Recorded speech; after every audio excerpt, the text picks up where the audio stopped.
கேரளாவிலே காங்கிரஸ் எதிரியா, ஆனால் தமிழ்நாட்டிலே காங்கிரஸ் கூட்டம். கூட்டணி கட்சியாக இருக்கிற திராவிட முன்னேற்ற கழகத்தின் கூட்டணி கட்சிகள் இந்த அரசாங்கம் செய்கிற தவறுகளை சுட்டிக்காட்டுவதில்லை. சு வெங்கடேசன் அவர்கள் தான் கடந்த முறை நாடாளுமன்ற உறுப்பினர், இந்த முறையும் அவர்தான் வேட்பாளர்.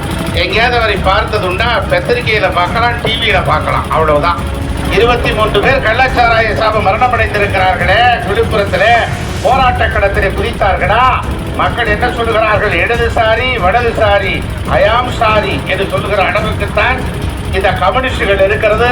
இப்பெல்லாம் கம்யூனிஸ்டுகள் எல்லாம் மொத்த வியாபாரத்துக்கு போய்விட்டார்கள். ஒரு காலத்தில் நகரம் கண்டுபிடிப்பதற்கு முன்பு உண்டியலை கண்டுபிடித்தவர்கள் சில்லறை வியாபாரத்திலிருந்து மொத்த வியாபாரத்துக்கு சென்று விட்டார்கள். வாரிசு அரசியல் நடத்தி கொண்டிருந்த வைகோ தனக்கு வழங்கிய ஒரு சீட்டை வாரிசுக்கே வழங்கிவிட்டு அந்த கட்சி தேய்ந்து போய்விட்டது. போதை பொருளை தடுக்க வேண்டிய முதலமைச்சரும் முதலமைச்சருடைய குடும்பமும் போதை பொருளுக்கு உடந்தையாக இருக்கிறது என்று தமிழ்நாட்டு மக்கள் கொதித்து போயிருக்கிறார்கள். 10 ஆண்டு காலம் ஊழல் இல்லாத ஆட்சி பாஜக நடத்தியது என்று சொல்கிறார். நான் கேட்கிறேன், சின்னத்துக்காக ஊழல் செய்து சிறைக்கு போனவர் பாஜகவுக்கு சர்டிபிகேட் கொடுத்தால் மக்கள் ஏற்பார்களா? கமலஹாசனே டார்ச் லைட்ல டார்ச் பேட்டரி இல்லாம அறிவாலயத்தில் மண்டிட்டு கிடக்கிறார். இந்தியாவுடைய பிரதமர் மோடி பரமுறை வருகிறார். இன்று கூட நாகர்கோவிலில் பிரச்சாரம் செய்து கொண்டிருக்கிறார். அவர் எத்தனை முறை தமிழ்நாட்டுக்கு வந்தாலும் நோட்டாவுக்கு மேலே ஓட்டு வாங்க முடியாது.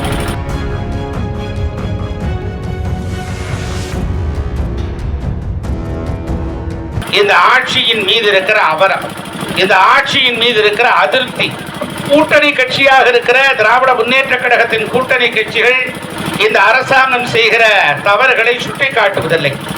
நீங்கள் மதுரையை பொறுத்த மாத்திரத்தில் கம்யூனிஸ்ட் போட்டியிடுகிறது, மார்க்சிஸ்ட் கம்யூனிஸ்ட். சு வெங்கடேசன் அவர்கள் தான் கடந்த முறை நாடாளுமன்ற உறுப்பினர், இந்த முறையும் அவர்தான் வேட்பாளர். எங்கேயாவது அவரை பார்த்ததுண்டா? பத்திரிகையில பார்க்கலாம், டிவியில பார்க்கலாம், அவ்வளவுதான். இப்பெல்லாம் கம்யூனிஸ்டுகள் எல்லாம் மொத்த வியாபாரத்துக்கு போய்விட்டார்கள். ஒரு காலத்தில் நகரம் கண்டுபிடிப்பதற்கு முன்பு உண்டியலை கண்டுபிடித்தவர்கள் சில்லறை வியாபாரத்திலிருந்து மொத்த வியாபாரத்துக்கு சென்று விட்டார்கள். ஆக எப்போதாவது எந்த பிரச்சனைக்காவது கம்யூனிஸ்டுகள் குரல் கொடுத்ததுண்டா? 23 பேர் கள்ளச்சாராய சாபம் மரணமடைந்திருக்கிறார்களே, விழுப்புரத்திலே போராட்ட களத்திலே குதித்தார்களா? மக்கள் என்ன சொல்லுகிறார்கள்? இடதுசாரி வடதுசாரி ஐயாம் சாரி என்று சொல்லுகிற அளவுக்குத்தான் இந்த கம்யூனிஸ்டுகள் இருக்கிறது. கேரளாவிலே காங்கிரஸ் எதிரியா, ஆனால் தமிழ்நாட்டிலே காங்கிரஸ் கூட்டம். இப்படி மாநிலத்துக்கு மாநிலம் புது புது கூட்டணி வைத்துக் கொண்டிருக்கிற கம்யூனிஸ்டுகளுக்கு தக்க பதிலடியை நம்முடைய மதுரை நாடாளுமன்றத்தினுடைய வாக்காளர் பெருமக்கள் வழங்க வேண்டும்.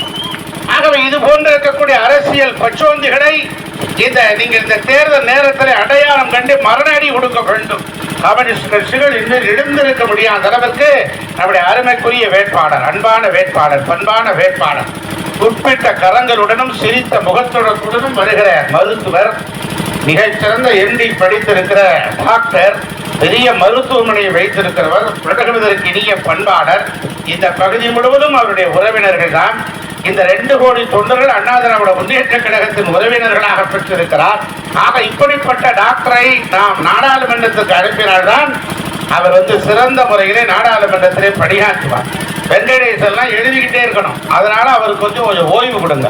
நிறைய எழுதணும், நிறைய புத்தகம் எல்லாம் எழுதணும் கம்யூனிஸ்ட் வேட்பாளர். ஆகவே ஒரு ஓய்வாக இருந்தால் தான் நல்லா எழுத முடியும். டாக்டரையே நீங்க நாடாளுமன்றத்துக்கு அனுப்பினாதான் மக்கள் பிரச்சனையை பேசக்கூடியவராக இருப்பார். ஆக திராவிட முன்னேற்ற கழகத்தினுடைய கூட்டணிகள் இப்படி இருக்கிறது. வாரிசு அரசியல் நடத்தி கொண்டிருந்த வைகோ தனக்கு வழங்கிய ஒரு சீட்டை வாரிசுக்கே வழங்கிவிட்டு அந்த கட்சி தேய்ந்து போய்விட்டது. அதற்கு பிறகு காங்கிரஸ் ஏதாவது குரல் கொடுத்திருக்கிறார்களா? விடுதலை சிறுத்தை கேட்டிருக்கிறார்களா? இந்த அரசை நோக்கி கேட்கவில்லை. இதையெல்லாம் காரணம் அதிருப்தி எழுந்திருக்கிறது. பார்வையை உயர்விலிருந்து, பஸ் கட்டணம் உயர்விலிருந்து, மின் கட்டணம் உயர்விலிருந்து, சொத்து வரி உயர்விலிருந்து தமிழ்நாட்டு மக்கள் பயங்கரமான துன்பத்துக்கு ஆளாகி இருக்கிறார்கள். ஆகவே அதிருப்தி 4வது காரணம் வெற்றிக்கு, அண்ணா திராவிட முன்னேற்ற கழகத்திற்கு வெற்றிக்கு அதுவும் ஒரு காரணம். 5வது காரணம் என்ன தெரியுமா? தமிழ்நாடு முழுவதும் போதைப் பொருட்கள் தங்குதடையின்றி கிடைக்கிறது. போதைப் பொருள் கும்பலினுடைய தலைவன் ஜாபர் சாதி 2000 கோடி போதைப் பொருட்கள் டெல்லியிலே போலீசார் கைது செய்திருக்கிறார்கள். அந்த ஜாபர் சாதி முதலமைச்சர் மு க ஸ்டாலினோடு போட்டோ எடுத்திருக்கிறார். அமைச்சர் உதயநிதி ஸ்டாலினோடு புகைப்படம் எடுத்திருக்கிறார். அதை விட இன்னொரு கொடுமை என்ன தெரியுமா? அருமைக்குரிய தாய்மார்களே, வாக்காளர் மக்களே, உதயநிதியினுடைய மனைவி பெயர் கிருத்திகா. அந்த கிருத்திகா ஒரு படத்தை டைரக்ட் செய்திருக்கிறார், இயக்கி இருக்கிறார். அந்த படத்துடைய தயாரிப்பாளர் யார் தெரியுமா? இந்த போதை கும்பல் கடத்தலின் தலைவர் ஜாபர் சாதிக் தான் தயாரிப்பாளர். போதை பொருளை தடுக்க வேண்டிய முதலமைச்சரும் முதலமைச்சருடைய குடும்பமும் போதை பொருளுக்கு உடந்தையாக இருக்கிறது என்று தமிழ்நாட்டு மக்கள் கொதித்து போயிருக்கிறார்கள். பாஜகவிலே இங்கு பேராசிரியர் சீனிவாசன் இருக்கிறார், நோட்டாவுக்கு கேட்டுதான் ஓட்டு வாங்குவார், அவ்வளவுதான். அண்ணா திராவிட முன்னேற்ற கழகம் தான் முன்னணியிலே சென்று கொண்டிருக்கிறது. பாஜகவிலே கூட்டணி பலம் என்று சொல்கிறார்கள். 1-2 பேர் இருக்கலாம். யாரெல்லாம் இருக்கிறார்கள்? டிடிவி தினகரன் ஒரு கட்சி இல்லாத ஒரு கம்பெனி நடத்தி கொண்டிருக்கிறார். அவர் சொல்லுகிறார் 10 ஆண்டு காலம் ஊழல் இல்லாத ஆட்சி பாஜக நடத்தியது என்று சொல்கிறார். நான் கேட்கிறேன், சின்னத்துக்காக ஊழல் செய்து சிறைக்கு போனவர் பாஜகவுக்கு சர்டிபிகேட் கொடுத்தால் மக்கள் ஏற்பார்களா? சிரிக்க மாட்டார்களா? 2வது OPS அவர்கள் இருக்கிறார்கள். அவர் சொல்லுகிறார், நான் எங்கெல்லாம் அநீதி ஏற்படுகிறதோ அங்கெல்லாம் நான் தமிழ்நாட்டு மக்களுக்கு விஸ்வரூபம் எடுப்பேன் என்று சொல்கிறார். நீ விஸ்வரூபம் எடுத்தாலும் சரி, பாபநாச படம் எடுத்தாலும் சரி, படம் ஓடாது. விஸ்வரூபமும் பாபநாசமும் படம் எடுத்த கமலஹாசனே டார்ச் லைட்ல டார்ச் பேட்டரி இல்லாம அறிவாலயத்தில் மண்டிட்டு கிடக்கிறார்.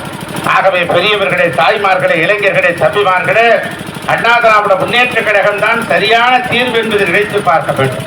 இந்தியாவுடைய பிரதமர் மோடி பரமுறை வருகிறார். இன்று கூட நாகர்கோவிலில் பிரச்சாரம் செய்து கொண்டிருக்கிறார்.